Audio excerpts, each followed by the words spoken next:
Hello, bienvenue. Welcome to today's webinar. I think exactly a month ago, we discussed the impact of trade wars and policy changes on agricultural commodities. So thank you to those returning and then participants who are joining us for the first time. Welcome. Our webinar today is on introducing new opportunities in global fruit and vegetable trade. My name is Prince Yawson, a senior global market analyst here at Tridge, and I'm going to be your host.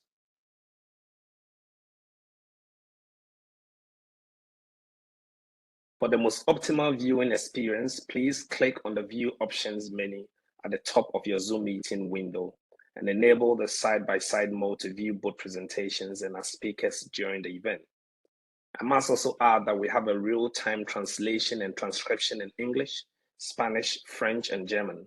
So select Show Closed Captions and then select Translation options for closed captions and choose the language that you want the speech translated. If you need any technical help, please use the chat feature at the bottom of your window and a Tridge team member will assist you as soon as possible.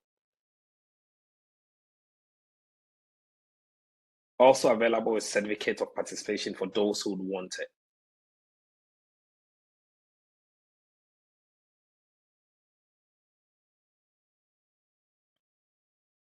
Let me tell you about Tridge Exhibition 365. That's before we start.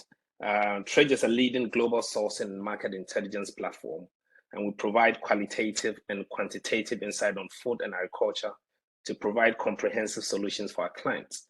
Also, to tell you in depth about Tridge Exhibition 365, something that we're introducing, Tridge Exhibition 365, sponsored by Alpha, who are changing the way of doing business in agriculture. We have created an agribusiness ecosystem in over 60 countries, meaning we can offer a powerful way to help growers and exporters meet the right buyers globally. Our data also allows us to help target specific buyers by matching purchasing requirements with your product. The Tridge platform can promote your brand and product to particular importers and retailers through B2B marketing. Tridge can also get you discovered by verified buyers anytime and set up one-on-one meetings to accelerate your export growth potential.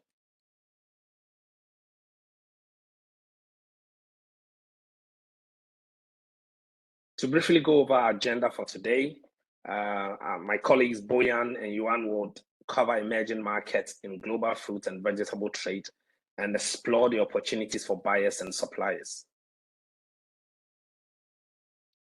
I will then moderate a panel discussion between Elton Greeve, one of our global fulfillment managers based in South Africa, and Stelamari, a Tridge global buyer development manager in Brazil, and our presenters.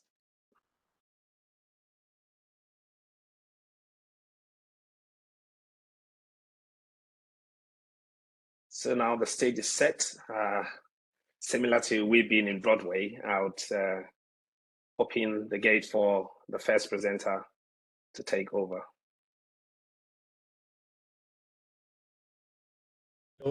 Hello everyone.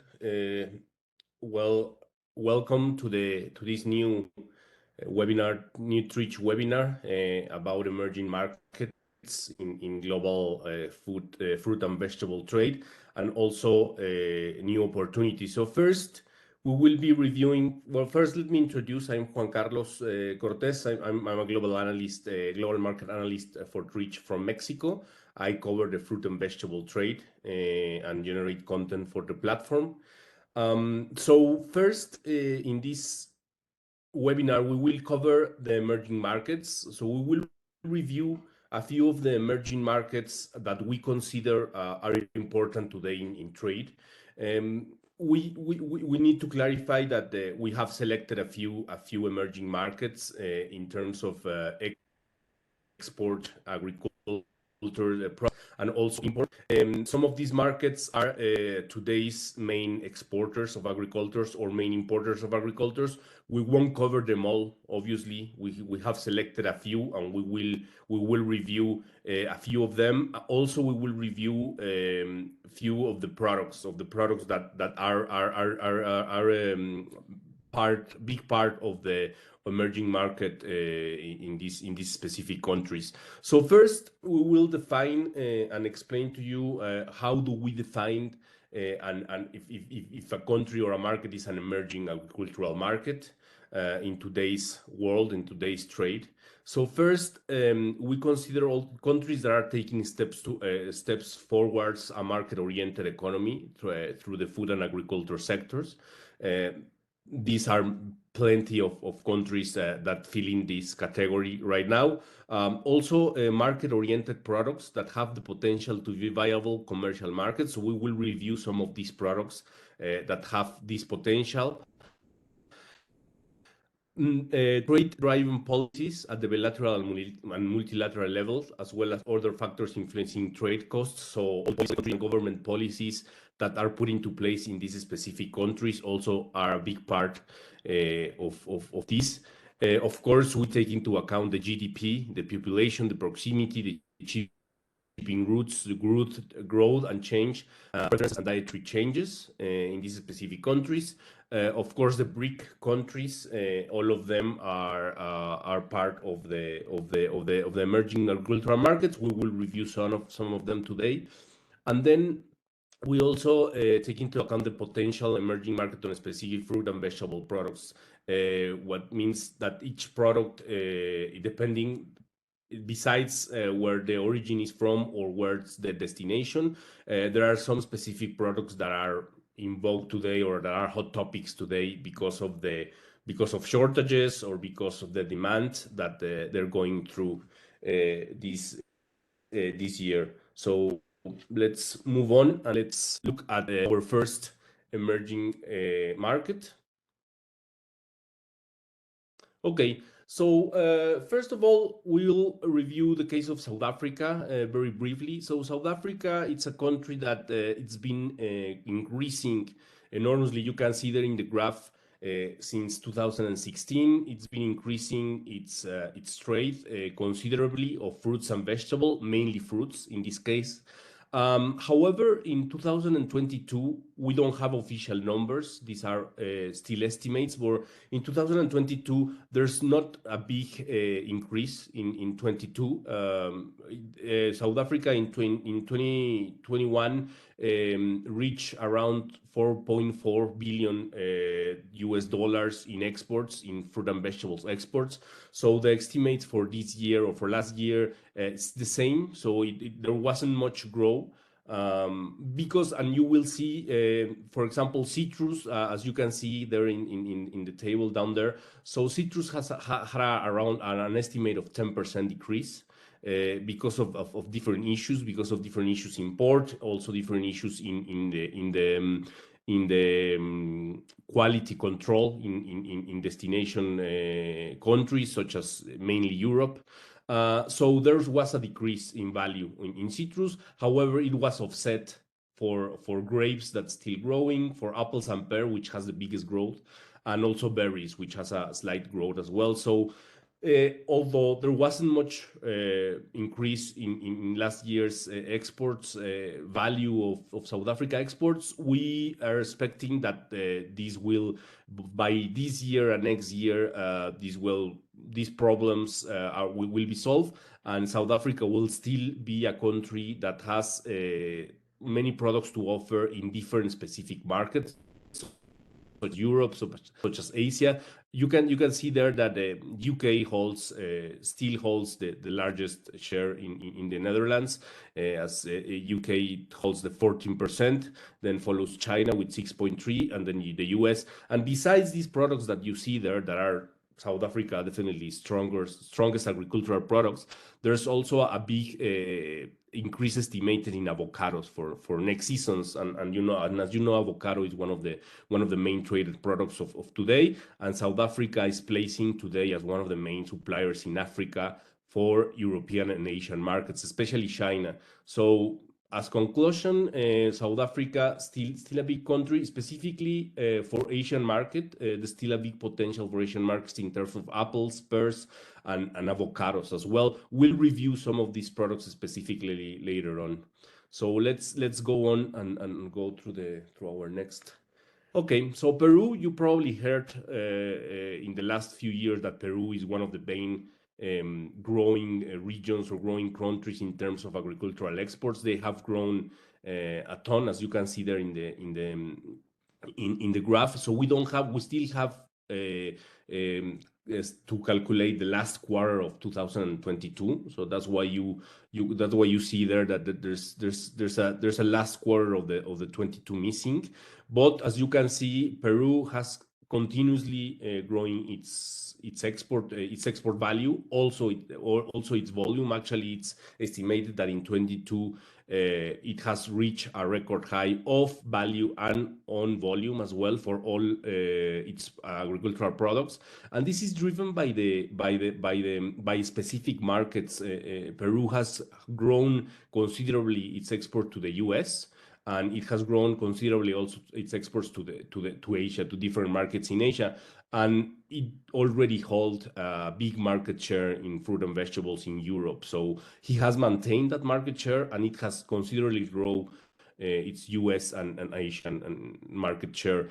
So as you can see there, it has grown in each of the products. Probably the biggest growth, the most considered growth, is in avocados and mangoes, which has grown to 23% last year, and is expected to keep growing. It's expected that for this season that it's coming to an end. It will be coming to an end. The Peruvian avocado season will be coming to an end in the next few months, probably next month, and it's expected that the increase on value is 30 in volume, sorry, it's 31% more. So it will be actually this last season will actually be growing more than the previous season, and this is driven again by new markets that the Peruvian avocado has found. The US, they have grown a considerably amount of market share in the US. Still holds a considerable amount of market share in European markets such as Netherlands and UK and Spain, and they are growing in double digits in China as well in their exports. Actually, Peruvian avocados is one of the main traded products here in Tridge, specifically to Asian markets, to China, to Hong Kong, to Korea. So definitely Peru is one of the countries to keep on the look, because it has many products in their agricultural portfolio, and it still has a lot of potential to offer in different products such as citrus, grapes, asparagus, berries, and the list we can go on that. So let's review our next exporting market. Okay, so Egypt, you probably have heard also about Egypt, specifically in specific products such as citrus and grapes and frozen berries.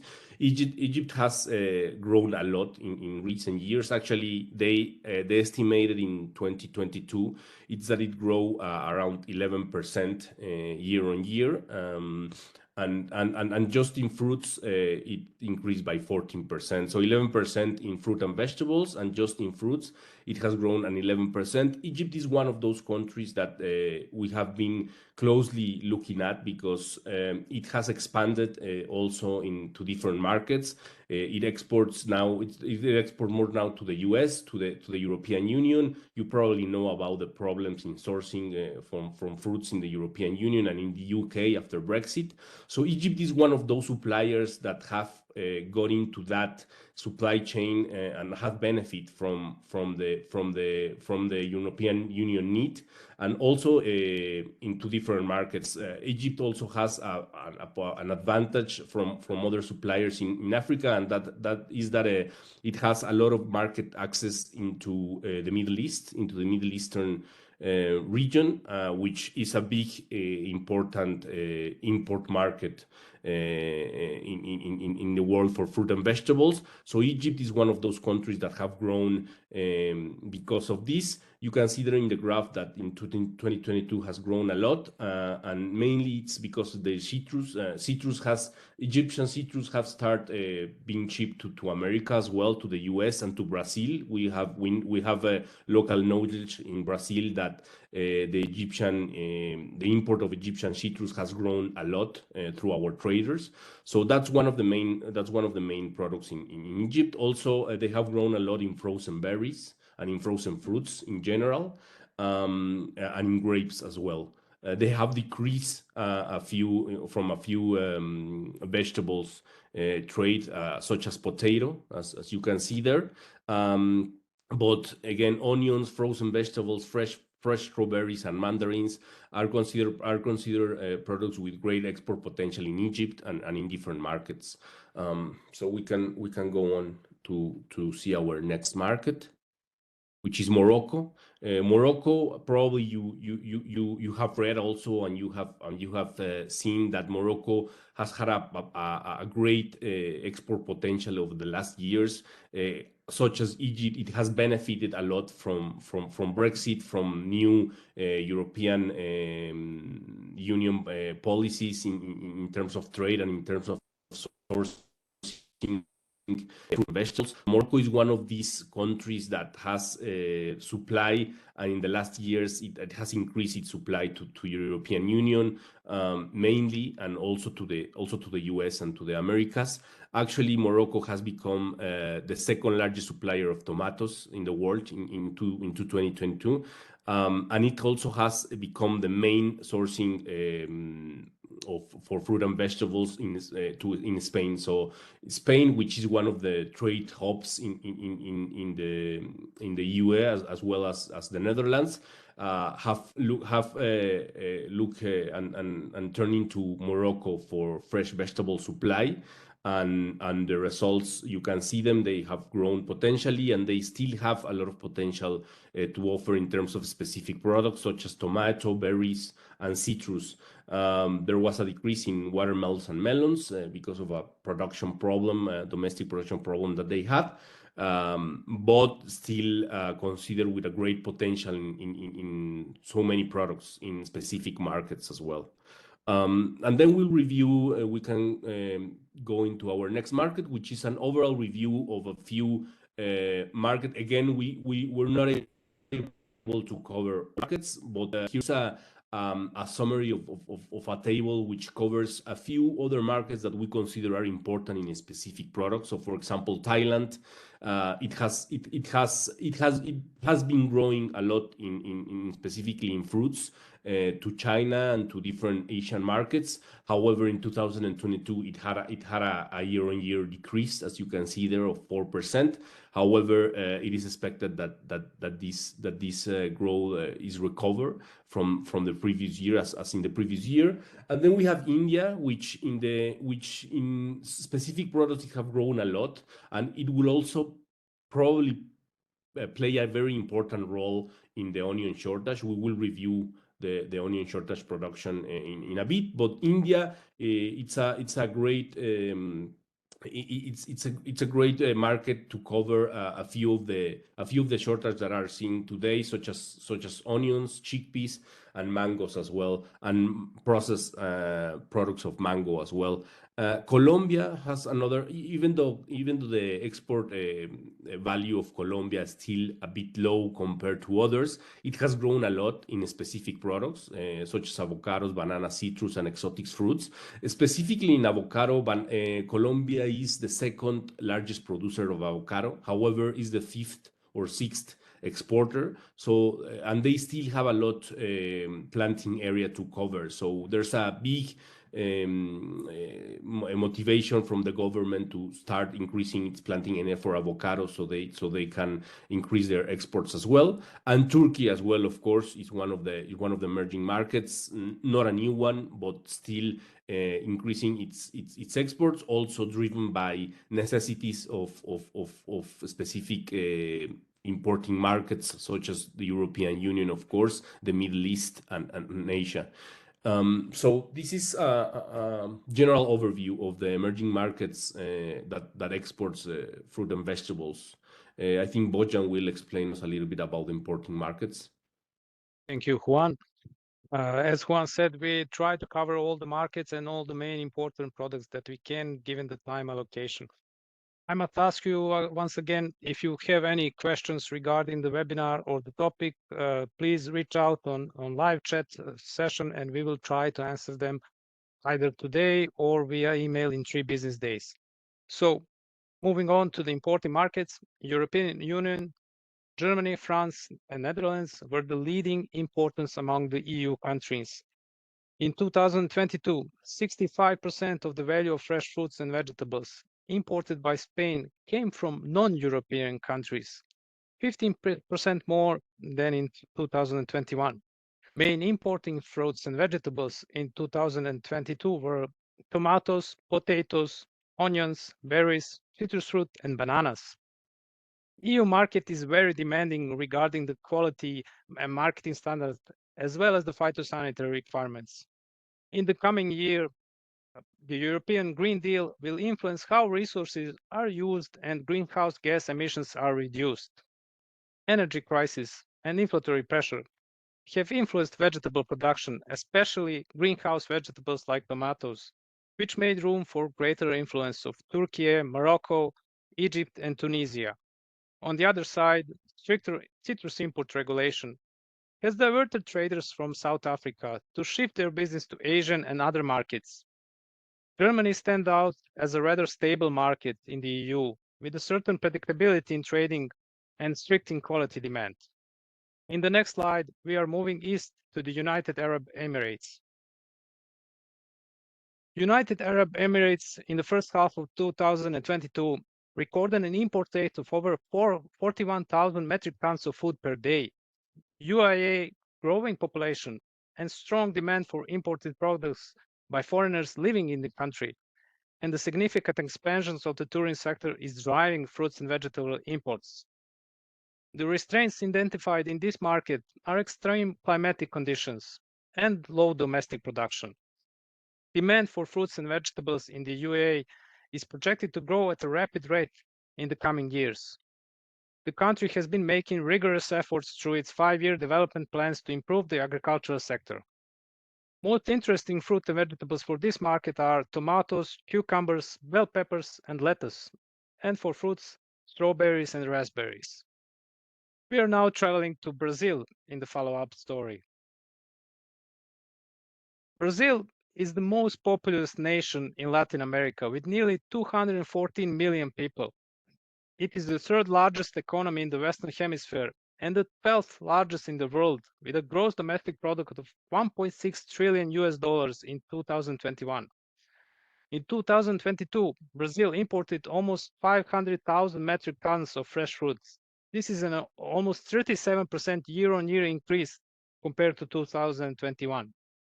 Despite being ranked as one of the biggest exporters of agricultural commodities, Brazil's growing population and enlarged economy will continue to drive imports of fruits and vegetables. Most important fruits and vegetables imported are apples and pears, stone fruit, kiwi fruit, and citrus fruit. It is also worth mentioning frozen fruit imports, mostly from Chile and China, like strawberries and raspberries.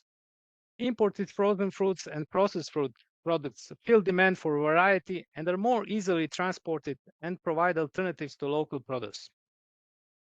And finally, to conclude our first part of the presentation, we will talk about China.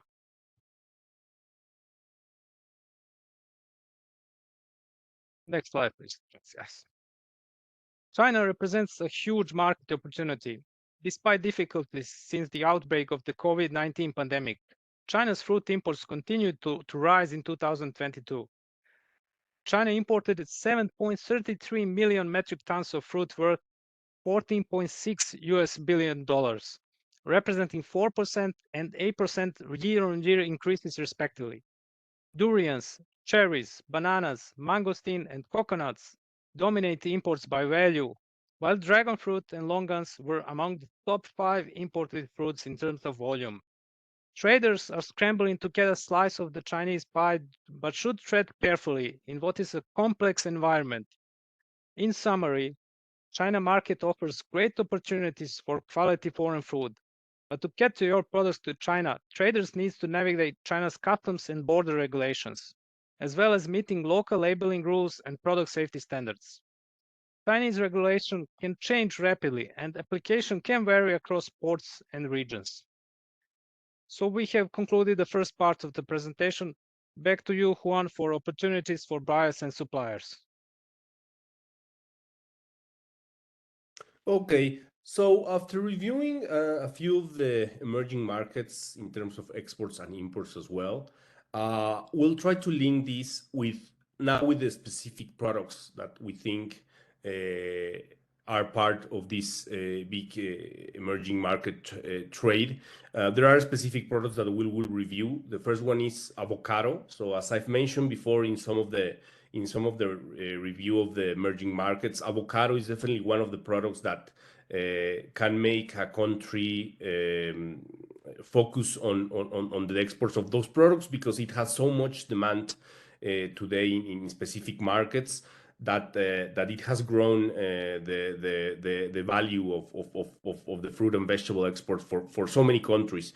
So first we will review the avocado market, for example, in the US.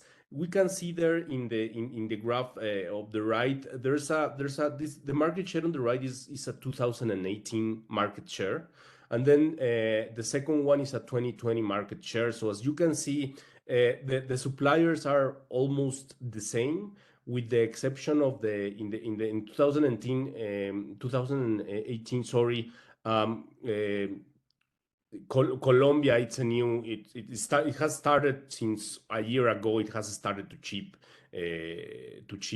avocados to the US because it has gained the market access, and it just goes to say, just an example as if there is a policy or trading policy in place for new products and new markets. There's definitely a benefit. Colombia has benefit from that. So Colombia and Dominican Republic have gained substantial US market over the last few years.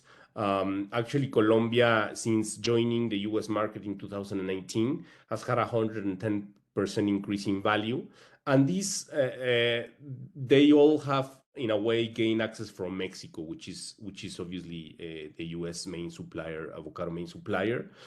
So they've gained a lot of market access into the US, and this actually is translated to a lot of $1 million for these exporters in these countries. Another market that is growingly very fast for the avocado market is the Chinese market. The Chinese market, avocado production and imports are projected to grow, driven by an accelerated increase in consumption in China. In 2021, China imported avocado value was 15% more than the previous year. And China is actually actively granting access to more suppliers to create a more accessibility to this product. In China, if you go to China today, avocado is still a very quite of expensive fruit because it is for the most part imported. But they are bringing more suppliers into the since a couple of years ago they have established this strategy of bringing more supplying countries into the market. So there's more there's a wider availability and a larger price stabilization. So for example, Kenya has enjoyed that the joining of that market, such as Colombia, Tanzania, Mozambique, and Zimbabwe. They all sell their avocados now and they export to China with big export volumes. And then there's a list of emerging suppliers that still view as not mainly avocado exporters, but they have a lot of potential, as we've mentioned before. So one of them is Kenya, We still have a lot of land to produce avocado and still a lot of markets to gain access to. There's South Africa. So as I explained before, South Africa still, and it could be a very important supplier into Asia for this for avocado. Colombia as well, as I explained before, and the Dominican Republic, which mainly exports are driven into the US, with still a lot of potential in that market as well. So we can move now into the citrus market. The citrus market is also a market that has been very active in the last couple of years, since the pandemic, since COVID, when the demand for citrus went very high and got a lot of accelerated increase than other in the past years. So since then, the trade market for citrus, for lemon, for oranges, for limes, for grapefruits have been very active in different markets. So first of all, we have, for example, US citrus import trends are definitely since 2009 in an upward trend, and this is driven because citrus in the US have the production of citrus in the US have decreased considerably due to different weather and also different bacteria issues that they have. So the US have become one of these big citrus importer instead of exporter and product and producers, and this has benefited Mexico, South Africa, Argentina, and Morocco, which have all of them have increased their citrus exports to the US. Canada has also increased its citrus imports because it's very dependent on the US production, so it has also increased their imports from Morocco, South Africa, Argentina. And there's the Chinese market as well, which the citrus market in China is still also increasing on demand, and this has benefited South African citrus exports in directly. You know, the South Africa lemons particularly have gained larger access to the Chinese market. They don't need cold treatment anymore, so this makes things easier for China, and this goes to say how China is in need for specific and larger availability of citrus products. And there's also the Middle Eastern markets, for example, the Saudi Arabia and the United Emirates markets. Both are important emerging buying markets on the citrus portfolio. In 2022, the import value increased by 14% and 17% respectively. So there's a very important buying market for citrus as well. And as mentioned before, there are a few citrus suppliers that have coming to the place over the last years, which are South Africa, Chile, and Egypt. Those countries have become a very citrus suppliers in the different citrus products. They have become important in a specific market, specifically in the Middle East and in Asia as well. So that's for citrus. Then mango, it's another product that is being traded. Increasingly traded over the last years. The consumption of mango worldwide has gone up considerably, especially in the US. So mango supply and demand in the US have gone up, and mango consumption in each year has gone up as well. It has reached, in 2029, it has reached 3.66 pounds per person, when just in 2016 was 2.5. So that's a very considerable increase in consumption of mango. And as the US is not a big production of, it does produce some mango seasonally in Florida and California. It's a big importer market for this. Organic mango is also a big trend. The consumption of organic mango is increasing by double digits each year in the US. So in terms of suppliers, of course, Mexico has gained a lot of advantage in terms of the exports to the US. But there's a lot of mango. It's a seasonality. Other than, in contrary to avocado, mango is a seasonally product in Mexico. So from September to around March, there's a window where other suppliers get to play into the market, and Peru, Colombia, Brazil have gained a lot of advantage on that. So they try to supply the most volume of mangoes as possible in that seasonal window where Mexico is not supplying. So that has become a very important trade for a lot of South American yes, South American countries. That market as well. The production in mango has grown significantly in China due to the strong demand in the domestic market. However, they still far away to meet demand from their production, so they still a very important import mango market. In 2022, it's estimated that China imported 35% year on year in volume, which is a big number. And one thing important to mention is that China has slowed down import from traditional suppliers of mango, such as Thailand, Indonesia, and Vietnam. So traditionally, they normally source their mangoes from the other Asian regions. But a very important trend is that they have started to source more from Peru, Australia, and Cambodia, which are non-traditional mango suppliers to China. And they also have gained access to other different suppliers other than the traditional ones, because they want to have more wider availability in their market. For what goes to in this current season, Peruvian season exports have grown 15%, driven mainly by U.S. shipments. So Peru is one of those countries again that has taken advantage of the increasing mango demand in the U.S. and in other sectors. And there are other important countries that can still supply mango to those important importing markets, so such as Colombia, Peru, as we mentioned, South Africa as well. Yes, let's move on. So onions is probably the hottest topic right now in terms of vegetables, because there's a big global shortage of today in the global onion market.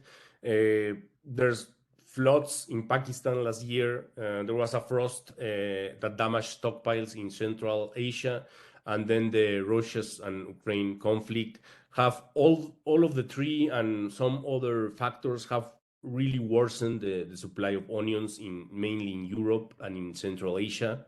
So there's a big shortage of onions today, for which, of course, big opportunities for other onion suppliers arise after this shortage happens.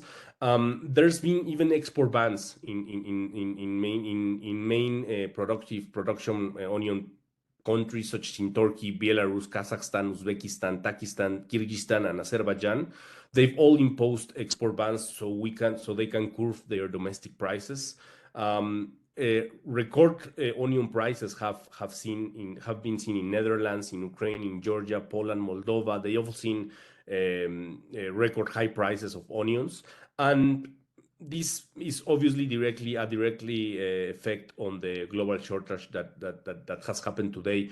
So what are the opportunities here? So as we can see, and as we mentioned before, India is one of the main onion productive markets that can gain advantage on that. Actually, we've seen already in the news lately that the Indian government wants to boost onion exports and want to lobby more access to onions in Europe and in Central Asia, so they can take advantage of this shortage.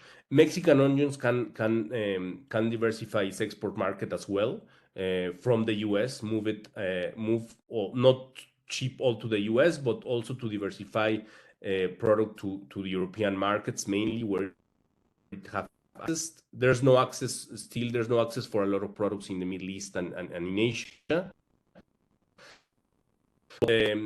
Cap in some other markets, and Peruvian and Egyptian onions as well. We've seen that they have also some potential to provide larger quantities to markets in and other products. Next slide, please, Prince. That's my part, Juan. Okay, thank you, Juan. We have a lot of products and a lot of countries to cover, so I will try to expedite a little bit because we still have a panel discussion later. For blueberries, demand is rising. Among the top 5 importers, China had most significant growth in the previous period. Emerging markets for blueberries, UK and EU countries like Netherlands, Germany, Spain, and Poland will continue to grow their imports, while on the supplier side, Eastern European countries will offer potential further expansion as suppliers. APEC region, besides China, of course, countries like India, Indonesia, Malaysia, Taiwan, and the Philippines are potential new hits for blueberry traders. Middle Eastern countries, UAE especially, marked significant growth in import value of blueberries in the previous period. Peru, Chile, and Mexico will still hold firm positions as global blueberry exporters. What will be the focus for suppliers? Increasing production cost. They will try to cut on production costs in many countries. The cost of blueberry fruit production have been increasing drastically. So from blueberries, we are moving now on to the tomatoes. Fresh and processed tomatoes. Tomatoes are one of the most important and widely consumed crops worldwide. Global tomato prices have remained in an upward trend in all main producing countries due to rising input costs and energy crisis. They have affected greenhouse production across the globe. Spanish tomato exports fell by almost 39% in the last 10 years. EU fresh tomato production in 2022 was burdened by increased input costs, transportation, and packaging costs. This all connected down to Netherlands, which had 7% less volume in retail and 14% higher prices, while in Germany, 10% less volume in retail and 12% higher prices. In Turkey, tomato production has also been affected by economic inflation, but the recent decrease in prices is driven by a reported increase in demand from the Middle East and the EU, which has helped to stabilize the prices. Following a challenging 2022 season, there is a greater need to consider integrating supply of goods from other regions. 2 regions that are experiencing growth in the current market are Egypt and Turkey. For the processed tomatoes, estimation is that over 41 million tons of tomatoes will be processed in 2023. EU production plummeted down 17.8% year on year due to adverse weather in 2022. Problems for the EU processing industry are energy and increased packaging costs. While the Italy production is stabilizing, California lowered production due to drought and water restrictions. What are the opportunities for buyers and suppliers? Tomatoes will be produced and sold more locally in more traditional season. There's the opportunity for Turkey, Tunisia, and Morocco to increase their presence in the European market.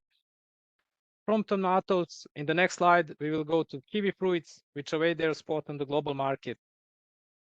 Demand for kiwi fruit is rising, and it has increased globally, especially in the Far East.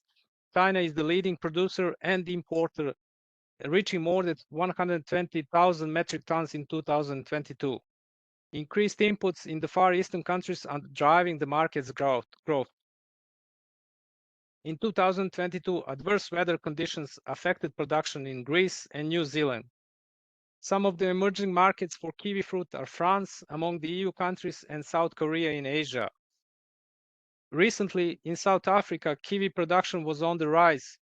South Africa is not self-sufficient in kiwi fruit production yet, but there is a big interest in kiwi fruit.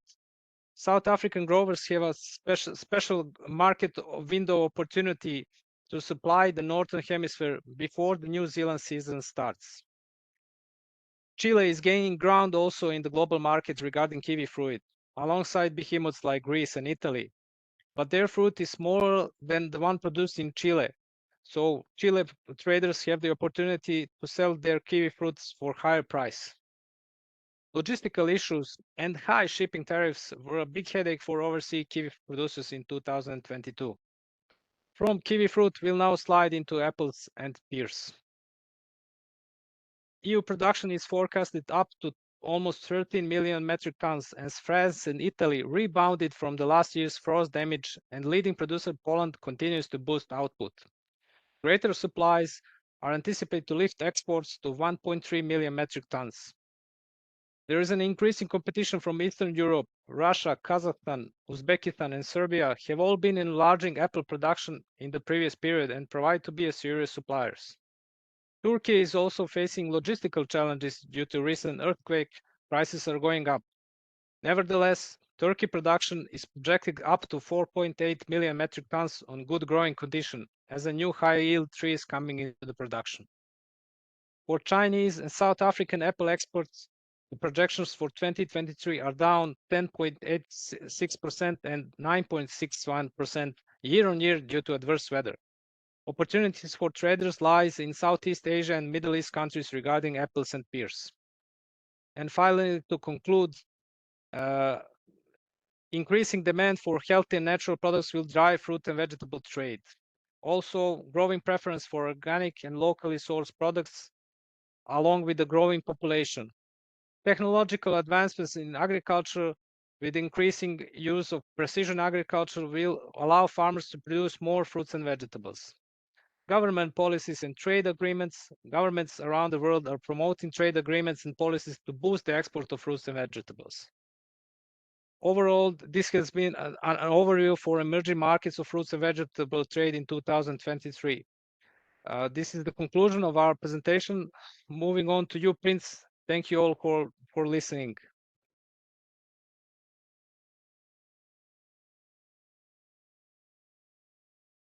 Thank you very much, Juan Carlos and Bojan. That was a very scholarly presentation. There's one highlight that came in mind when Juan Carlos was presented.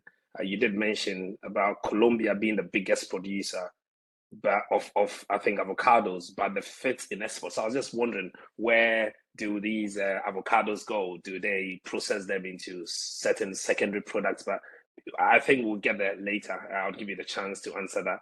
But before that, let's go to our panelists who I introduced earlier, who would address some of the questions that we received. I must remind everyone that if they have any questions, they should post it in the chat and we'll try to address it. So our very first question is, how has demand shifted for the main agri-product in your region? And I'll put that question to Elton Greeve. We'll go all the way to KwaZulu-Natal in South Africa. I hope, Elton, you're ready to share a view on this particular question that we received.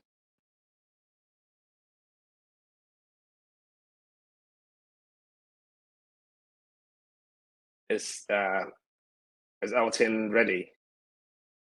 If Elton is not, then we'll go to Stelamari. Do you have a view on how demand has shifted for the main agriculture products in your region? I guess you're in Brazil, so yes. The South American region, yeah. Yes, hello everyone. Nice to meet you all. It's a great pleasure to be here today. Thank you for taking the time to join us today. And I'm Stelamari. I'm graduated from the Tokyo University of Agriculture in the International Biobusiness Studies, and I have been here in Tridge for almost 4 years now. And I work as a global buyer development manager in Brazil, and I mainly work with the importers in the biggest wholesale market in Brazil called CEAGESP. In my scope of work, I work with fresh products, mainly fruits, and also frozen, dried fruits, nuts, spices, and fresh vegetables. In this case, mainly garlic. My specialty is actually imports of Egyptian products as a new and upcoming origin of products to Brazil. And well, I'm gonna go into the question right now. Well, although Brazil is a big exporting country, we have a deficit of production of fresh fruit and vegetables, especially like in our off seasons. And as Bojan told us, our main imports of fresh fruits are apples, pears, stone fruits, kiwi, citrus, and all of these fruits combined, they are roughly about 74% of our total fresh fruits and dried fruits. In case of dried fruits, our main product is raisins with 6% of these totals of 490,000 metric tons. An interesting point about about table oranges in Brazil. Brazil is the biggest producer of oranges in the world with 17 million metric tons, but it is mainly focused for the industrial use. So we import table orange throughout the year from Uruguay and Argentina in winter, and in Spain and Egypt on our summer. And Egypt is a very recent origin to Brazil. The phytosanitary agreement to Brazil was finalized in 2020. And in just 3 years, Egypt became the main table orange supplier to the Brazilian market with 11.8 thousand metric tons in 2022, which represent 44% of total imported oranges. And about fresh vegetables and beans and others, the HS code 0.9, Brazil imported like about 500,000 metric tons in 22. And the onions represent 31% of the volume and garlic 24%. Well, I'll focus a little bit on the garlic because it has a higher value in Brazilian market. Brazil is the sixth country of garlic consumption per capita with 1.5 kilograms per year, and the fifth in total consumption with total of 400,000 metric tons of garlic. So the local production can only supply about 60% of this volume. So the imported garlic is very important to the local market. And the Egyptian garlic entered Brazilian market in 2019, and it competes with the Chinese and Spanish garlic, but it has advantage due to the bilateral agreement between Brazil and Egypt. And in 2 years, Egyptian garlic reached like 7 metric tons of imported garlic. However, in the third year, it dropped the imports because the quality was not as per our market standards. But last year, Tridge decided to not invest, but like we tried to understand a little bit of the problems that Egyptian garlic had.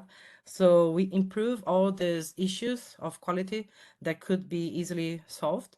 And all the importers like the product. So this year, they are all willing to try this season again. About the trend for the Brazilian market, I don't see such a huge increase in consumption of volumes in the next years, especially because our production is increasing, is getting better, and also because of the dollar, the exchange rate is so much higher than like 5 years ago. We had like it's almost 60% higher than 5 years ago, so it decreases a little bit the potential of consumption of the imported products, but still about fruits, especially like pears, apples, stone fruits, we don't have these products, enough of this product in the Brazilian market, so we will definitely continue importing. I also wanted to say about I think it was Bojan presentation. He said that we had like year on year like 36% on increase rate of fresh products, fresh fruits. Actually, that was for apples because we had like a shortage of apples in Brazilian production, so we had to import much more. So basically, mainly of this increase was about apples production, not production imports, the volumes. I think yes. All right. Yeah. So thank you, Stelamari. I don't know whether Elton can hear me. I don't know whether he wants to add something. Yeah. All right. Yeah, sorry about that. You can crack on. Myself earlier. Yeah, thanks, Prince. My name is Elton Greeve, based in South Africa, and I'm responsible to represent Tridge in South Africa. From a demand shift in agricultural products in South Africa, we've seen a big shift in trends, especially in citrus and home fruit, apples and pears. The traditional EU markets have seen less going there, but more focus and more demand coming from the Middle East and Asia bloc countries. We've seen a lot of demand coming off the 2022 season for oranges, mandarin, and lemon in Saudi Arabia. Big demand for orange in China and India. India is a big developing market for citrus for South Africa. We've seen a good growth in that region.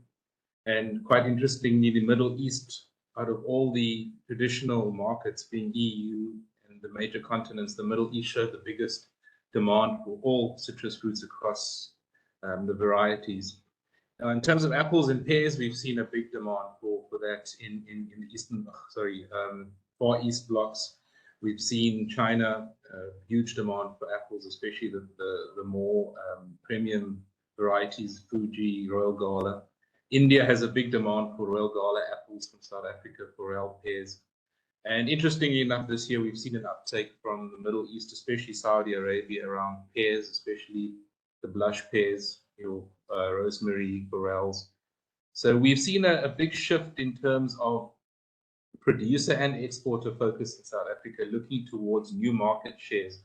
And the opportunities for new buyers or new suppliers within these markets is strategize around South African supply of the main commodities, being citrus, apples, pears. We had a terrible blueberry season last year, so The focus this year is on how can we better develop our market approach for new markets for blueberries, especially Asia. And we've seen that most suppliers this year have focused their attention to the Asia markets, especially as your logistics to these regions have improved. Logistics to the Middle East has also improved. We are seeing regular shipments and more improved logistics services out of South Africa into these markets, which means that for new entrants or new buyers into this market, the opportunity to exploit the production in South Africa and supply is really a good time. Secondly, South Africa has also increased production across most of its fruit varieties. We predict that this year's citrus production projections will be higher than last year's.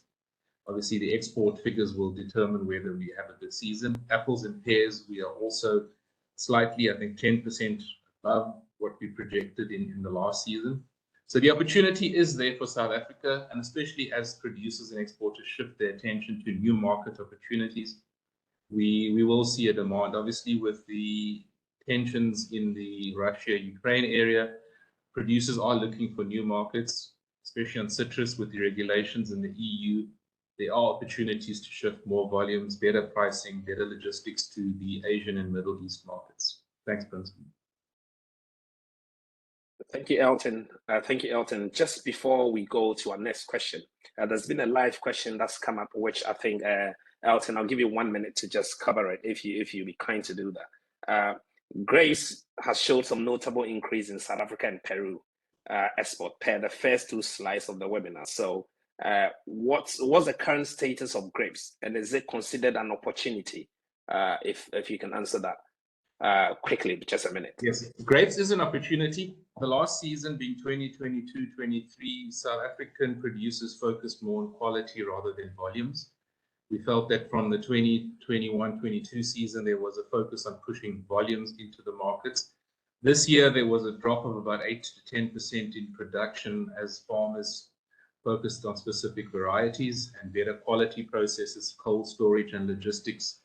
So yes, the opportunities are there. We obviously do have competition from Peru and other South American countries, sorry, Stelamari. But we do have a good demand for South African grapes, and most of that is still focused in the EU bloc. Some of it is still going to China, Taiwan, not larger volumes as predicted, but our main focus area remains the EU and the Middle East bloc. But yes, opportunities are there for the grape products, and we are open to business in terms of that. Thank you for that. And just before we even go to our second question, I think within Africa, we're seeing a great increase or growth of the middle class. So for me, I think that there is that market for all these fruits and vegetables that sell, because wherever you go, you know, all over Africa, there's this new shopping malls and shops that sell fresh fruits and vegetables. So yeah, I guess there's that great opportunity for that. I'll go to our second question, and I'll start. This time we'll go to Brazil. How can small suppliers or buyers take advantage of the new opportunities in global trade? Okay, so, well, I think the expression new opportunity is the key. Suppliers and buyers must be always on the lookout for new countries and origin of supply. Brazil requires any imported fresh products to have a phytosanitary protocol designed together with the Brazilian government and the product origin country. So suppliers must be aware of new protocols and commercial agreements between all countries all over. And as it can be a new supplying opportunity, as happened like with the Egyptian products to Brazil. Well, to invest in a well-consolidated market is harder. This is my opinion. So, so suppliers that when it's like they already are consolidated, the suppliers will be already well established with years with relationship with the importers. So it will be harder to enter that market. So I think like new opportunities with the new phytosanitary protocols is a very like interesting opportunity. And in my experience, I also see other issues that could be like easier to solve. There are many problems of adequation to the local market standards.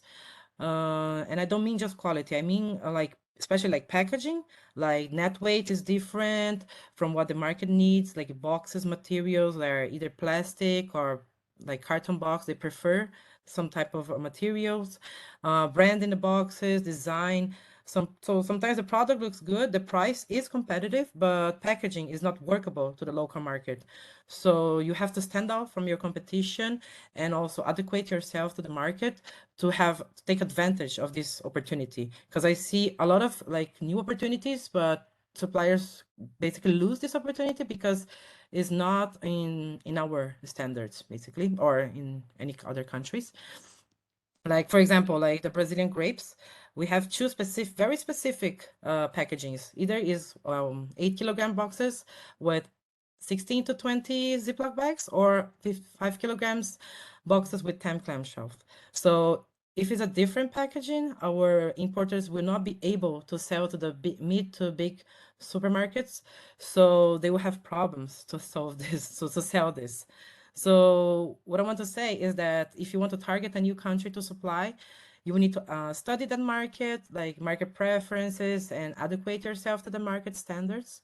So because if you want to change the importer country standards, like for the standards that you already have, it's very difficult. So it take much longer. So I think it's easier to just adequate yourself. So yeah, Okay. basically I think that's it.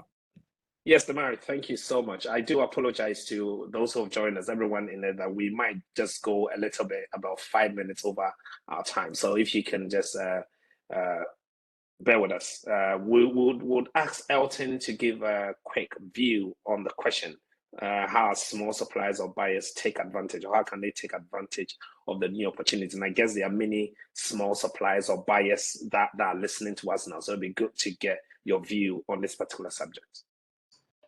Thanks, Prince. From a South African perspective, we've seen a lot of small suppliers or producers, as we call them in South Africa, wanting to enter the export market and global trade. Obviously, it's a very difficult market to enter, a lot of dynamics, a lot of challenges. But what we've seen is a trend developing where the smaller suppliers and growers enter into a cooperative or collaborative agreement. Rather than try and take on international trade on their own, they establish groups of small producers or small suppliers, and through that, they enter the value chain of global trade. We've seen a lot of these smaller suppliers, producers actually producing good quality, maybe not in the volumes of commercial farms or large-scale farms, but they are able to produce quality across all varieties of fruit.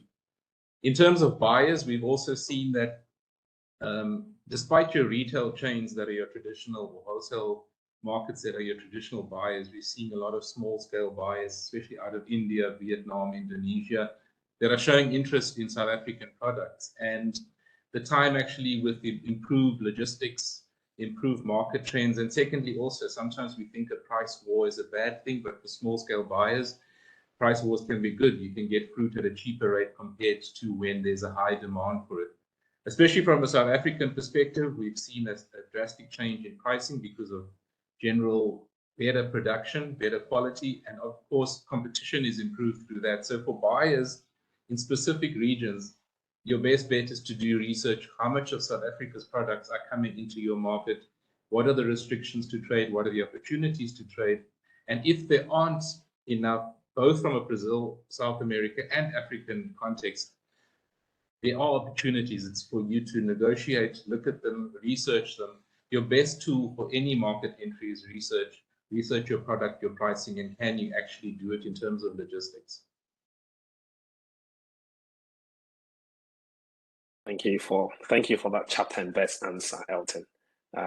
We'll go to, I think, Elton, if you can take this one, and then Stelamari will add a view. What are the new technologies vital to obtaining a presence in the global food and vegetable market? I'm just taking out the sustainable somehow, because then that we go into a different conversation altogether. So, correct. And thanks for that, Prince. We've seen a big shift in terms of production trends, especially South Africa and Africa. We've seen the embracing of new technologies, new production techniques, better soil preparation, better quality management of fruit, and the better focus is on using technology to actually help us in better producing fruit. We've seen drone technology, irrigation technology. All of this comes down not only to quality, but also how do you cut the costs to production. Juan spoke earlier, I think it was Juan who spoke about blueberry production and the cost to that. Technology assists in cutting specific costs in that. But also, if we look at technology, we seem to also forget that a lot of buyers use technology in assessing what they can and can't access, quality parameters. And one of the aspects that COVID has shown us is the online trade platforms. Of course, Tridge has one of the better trade platforms that gives you data. So for suppliers and buyers, online trading platforms are good technology point. But we've also seen that from a quality perspective, South African producers are increasingly improving on technology around quality assessment, grading, logistics support, and that has improved the value chain in terms of getting the fruit from the farm to the market. So technology has become a key role player in this. Your grading process in fruit, which used to be done by hand or eye, is now done by machines. Speeds up the packing process, speeds up the quality process, which means you can deliver confirmed and better products to the end buyer client.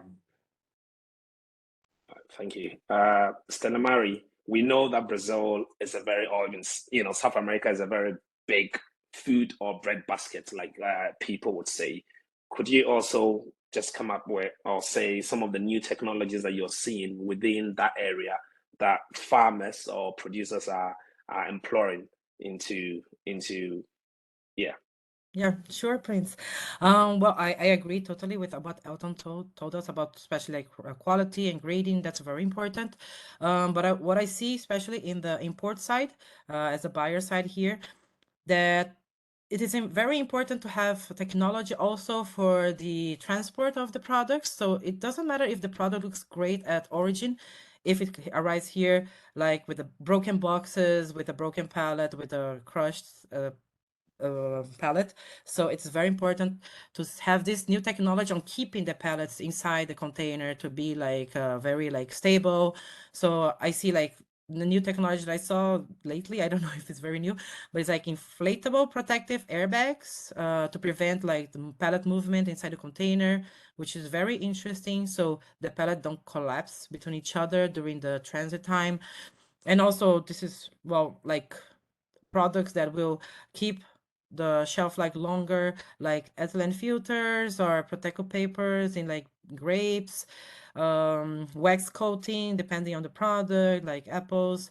So I think all of this combined is not just the production, of course this is the main, but also to keeping the product with a longer shelf life and to arrive in a good condition. It's also very, very important, especially because we do like such a long marine freights.